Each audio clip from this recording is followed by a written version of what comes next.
Menkumham dalam proses pengesahan perubahan kepengurusan partai politik itu sebenarnya ada riwayatnya. Awal reformasi tahun 98, pada waktu itu Habibie menjadi presiden dan meminta beberapa orang termasuk saya untuk mendraft rancangan undang-undang partai politik yang baru, Pak Karni. Disitulah kami terpikir supaya pemerintah itu tidak campur tangan terlalu jauh dalam urusan partai. Karena itu kami pindahkan proses pengesahan partai politik itu, baik berdiri maupun perubahan pengurusnya, dari Departemen Dalam Negeri ke Departemen Kehakiman pada waktu itu. Jadi pikiran kita, Menteri Kehakiman itu tidak berpikir politis. Dia murni yuridis, legalistik, sama halnya seperti dia mengesahkan PT, mengesahkan yayasan dan sebagainya. Karena itulah membentuk partai itu 50 orang pada itu datang ke notaris, diaktekan, kemudian didaftarkan, persis seperti Menteri Kehakiman itu mengesahkan perseroan terbatas. Begitu juga kalau ada RUPS, dirisi diganti, legalistik, selesai, disahkan. Itu awal reformasi. Dan menteri-menteri hukum dan HAM atau kehakiman itu, dari saya sampai Pak Amir Samsudin, itu pikirannya sama seperti itu. Baru pada masa Pak Yasona Lawli ini, saya menangkap ada pertimbangan politik dalam proses pengesahan partai politik itu. Saya sendiri pernah mengalami konflik partai ketika saya Menteri Kehakiman. Konflik PKB antara Gus Dur dengan Pak Matori, Abdul Jalil, dua-duanya sudah almarhum. Gus Dur presiden, saya menteri. Tentulah ada permintaan-permintaan kepada saya, tapi saya tolak. Saya katakan, tunggu aja pengadilan memutuskan. Bahkan ketika saya jadi Menteri Kehakiman, partai saya sendiri dibelah di dalam. Habis muktamar PBB tahun 2000, tiba-tiba kubu Pak Hartono Marjono almarhum mendirikan DPP PBB Tandingan. Dalam voting pengurus partai itu saya dapat 300 lebih, Pak Hartono Marjono almarhum dapat 14 suara. Tapi beliau bikin pengurus tandingan. Saya menterinya. Tapi saya mengatakan, baik, masalah ini kita serahkan ke pengadilan. Diadili oleh pengadilan Jakarta Selatan, diputuskan saya menang. Dan Pak Hartono Marjono, Pak Kadir Jelani dan lain-lain tidak mengajukan banding. Sehingga putusan itu sah. Jadi saya pikir seperti itulah mestinya Menteri Hakim itu berbuat supaya pemerintah tidak mencampuri urusan partai politik. Persoalan Pak Yasona ini kan mulai dari kasus B3. Pertimbangan kurang matang, ambil keputusan, timbul kisruh, dikritik banyak, mudah-mudahan tidak mengulangi kesalahan. Tiba-tiba terjadi lagi pada Partai Golkar. Itu awalnya dari surat beliau tanggal 10 Maret, penjelasan kepada DPP Golkar.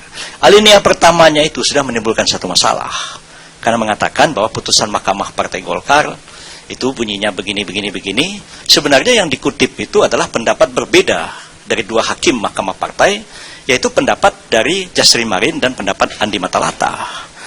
Ya, diktum putusan itu kita semua pahamlah yang belajar hukum.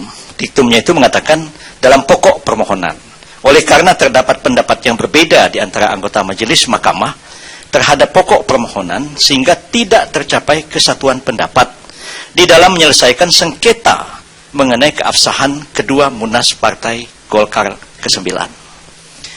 Kalau kita belajar hukum, kita paham ini. Tapi belakangan itu begitu banyak interpretasi politik yang kemudian galang opini besar-besaran kepada masyarakat, antara lain yang tadi itu mengutip, memang secara teknis ya, keputusan Mahkamah Partai itu memang buruk sekali. Dia meniru style MK. Mestinya setelah mengadili dalam eksepsi, dalam pokok perkara begini-begini, demikian diputuskan oleh sidang permusyawaratan hakim tanggal sekian dihadiri ini, ditandatangani oleh para hakim. Di bawahnya baru pendapat hakim yang berbeda. Putusannya itu tidak begitu. Putusannya itu mengatakan dalam pokok perkara tidak ada kesatuan pendapat, tidak dapat memutuskan mana yang sah dari kedua munas Golkar itu. Tapi dilanjutkan, pendapat Muladi begini sama Natabaya, pendapat Jasri Marin sama Andi Matalata begini, lalu demikian diputuskan. Lalu orang kemudian baca, lo ini demikian diputuskan. Ya lo yang dibaca adalah pendapat beda Jasri Marin. Saya tidak tahu apakah ini sengaja atau tidak. Ya. Tapi kalau kita berdebat tidak selesai. Karena itu masalah ini sudah kita bawa ke pengadilan. di Pengadilan Jakarta Utara, saya sebagai kuasa hukum dari Pak Abu Rizal dan Pak Idrus Marham, itu menganggap bahwa surat penjelasan Menkumham itu telah memenuhi unsur perbuatan melawan hukum. Dan kita minta itu dinyatakan demikian. Dan seterusnya dan seterusnya. Sementara di pengadilan angket ya, apakah Tata Usaha Negara Jakarta, ini kan dinamika politik ini kan cepat sekali. Kita gugat di Jakarta Utara, tiba-tiba sudah keluar surat keputusan. Keputusan itu bukan lagi objek perdata, itu sudah objek tun. Kita ajukan di tun supaya hakim pengadilan tun menilai apakah konsideran keputusan Menkumham itu sesuai dengan peraturan hukum yang berlaku dan asas pemerintahan yang baik atau tidak. Cermat nggak dia membaca surat keputusan ini? Biar hakim menilai. Ya kalau sekarang kita berdebat sih sudah capek kita berdebat. Ya betul. Maka pertanyaannya sederhana, apakah memang beralasan kalau angket digulirkan? Ya lagi-lagi bagaimana kita menafsirkan ketentuan-ketentuan di dalam Undang-Undang 27 2009 tentang MD3 itu. Memang tadi seperti dibacakan oleh Pak Junimar, ya, dikatakan bahwa angket itu adalah pelaksanaan dari hak pengawasan DPR. Disebutkan bahwa angket itu dilakukan oleh DPR untuk terhadap kebijakan pemerintah, ya, yang bersifat strategis dan berdampak luas dalam kehidupan masyarakat dan bernegara yang diduga bertentangan dengan peraturan perundang-undangan. Ya, dampak dari kisruh di dalam tubuh Partai Golkar ini cukup besar bagi kehidupan bernegara. Ya, kita lihat di DPR bisa terbelah keadaannya seperti apa. Begitu juga terhadap pelaksanaan pilkada yang sebentar lagi akan terjadi. Kalau ini berlarut-larut konflik, ya tidak jelas siapa yang memimpin Golkar. Ini pilkada bisa terhambat. Jadi siapa yang mengatakan bahwa ini tidak berdampak dalam kehidupan masyarakat dan bernegara? Secara politik kita bisa berdebat, tapi nanti kita lihatlah mayoritas atau minoritas di paripurna DPR apakah akan menyetujui usul inisiatif, usul angket oleh para anggota ini akan menjadi usul angket DPR atau tidak. Dan kalau ini terjadi, ya makin akan terang benderang masalah ini. Itu Pak.